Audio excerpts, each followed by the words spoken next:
Welcome back, everybody. Let's start the show off a little different today. Let's talk about the elephant in the room. All the stuff that's been talked about the last couple weeks. Who is the palest wrestler in WWE? Is it Aiden English or is it Sheamus? What, do you think I was going to talk about John Cena and Nikki Bella? That's old news. Who cares about those two? Or The Undertaker and Rusev, now back on? It's old news too. But I would love to see a match between those two pale riders and maybe add a little stipulation. The loser has to get a 10. This is Beyond the Shoot.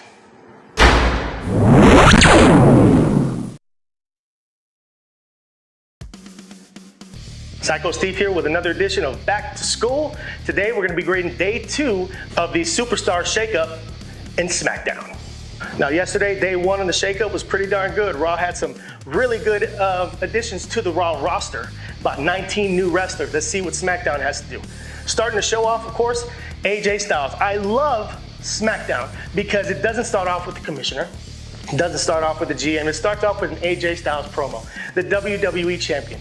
Of course, he wants a piece of Shinsuke Nakamura. He's not gonna get it though. Shinsuke, he's being a little sneaky nowadays, not showing his face until certain times in the show. Who does he get instead? Rusev and Aiden English.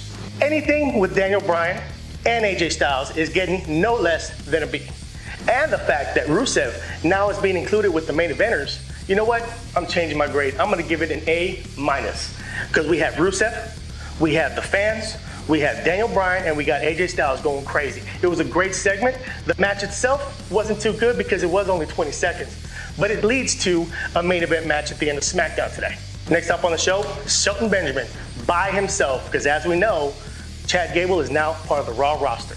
But I think he's a heel because he actually starts talking smack about Chad Gable.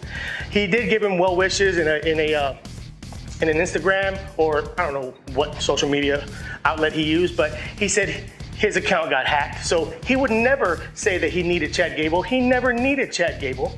All he needs is himself. So that's a great heel tactic to start off. So Randy Orton's music hits. He comes halfway down the aisle. His music stops. What's going on? Technical difficulties? No. Jeff Hardy's music starts. Jeff Hardy, didn't he just win the United States Championship on Raw yesterday?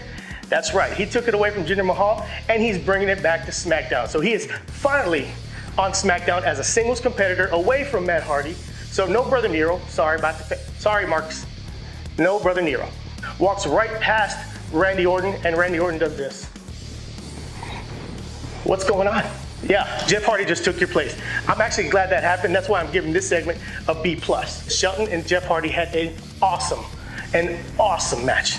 Two superstars that say they're past their prime. I don't think so. Jeff Hardy's still flying off the top rope. Shelton Benjamin's still flying off the top rope. This match was a non-title match, but it's all right, everybody. Don't blink for this segment because it's going to go back really fast. It was Jey Uso versus Luke Harper. This match lasted 1 freaking minute. 1 minute. Didn't do anything for the upcoming tag team title match. I'm giving this a D. I should give it an F, but I'm giving it a D because I love the Usos and I love the Bludgeon Brothers and I think they're great tag teams and they're gonna have a great match. So once again, don't blink because the last segment was only a 1 minute match. This match between Sin Cara and Samoa Joe was a 2 minute match, but I was still excited because Samoa Joe is now part of the SmackDown roster. Surprise, surprise. This match was a squash match. I give it a B still because Sin Cara did get a few licks in, but Samoa Joe, coquina clutch, tapping out. Sin Cara takes the loss.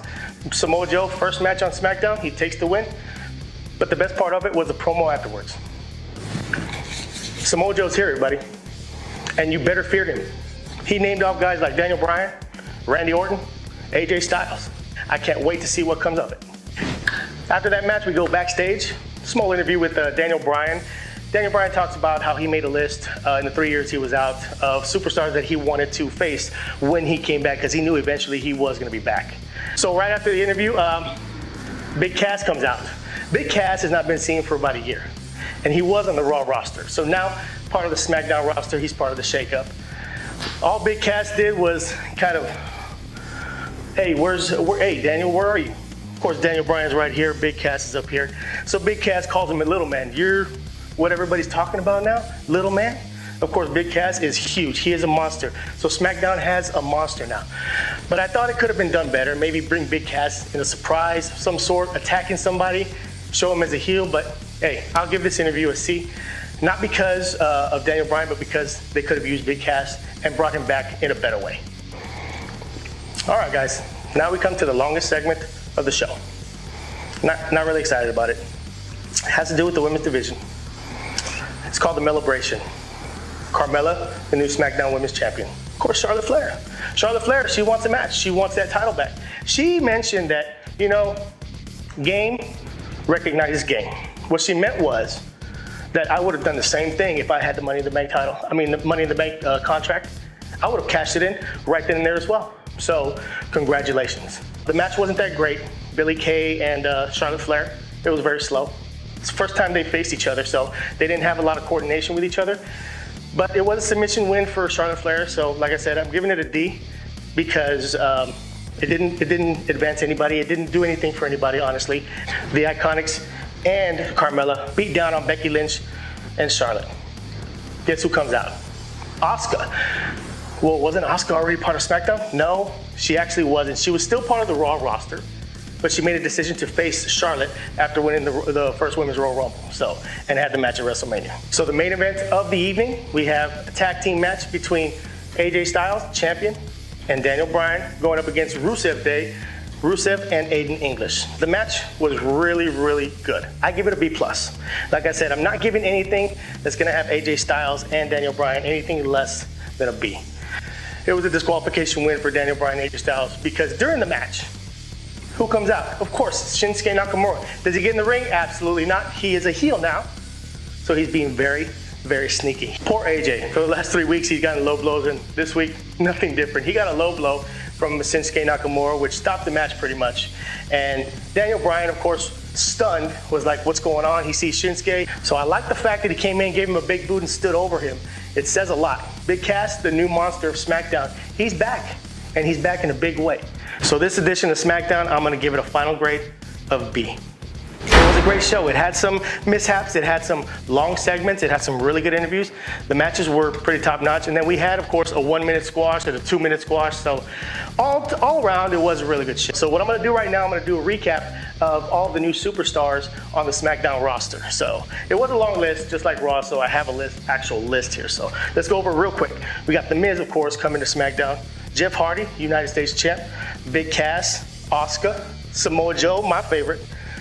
Gallows and Anderson. So what's Finn Balor gonna do now? His Balor Club is gone. Now they're over here in SmackDown, so I'm glad they're changing over. So, maybe they can become a better tag team. We got Mandy Rose, Sonya Deville, Sheamus and Cesaro. Aren't they going for the tag team championships during the Greatest Royal? I'm kind of confused, but I'm excited for that tag team division. Then 2 surprise ones that they mentioned at the end of the show. Sanity from NXT, and also Andrade, Cien Almas, and Selena Vega. I am very, very excited about those 2 additions. That's gonna create a lot of dream matches that I've been waiting for a long, long time. All right, folks, those are my opinions. Those are my grades. But more importantly, I want your opinions. I want your grades. Those are more important than what I gotta say. Click on this eye, let me know what kind of show it was. Give it an A if you'd like, give it an F, and tell me why. Give me some likes down low, comment, and especially subscribe, because I want you a part of this BTS family. But don't forget to follow me on Twitter at @psycho_SteveBTS. Thank y'all for coming by.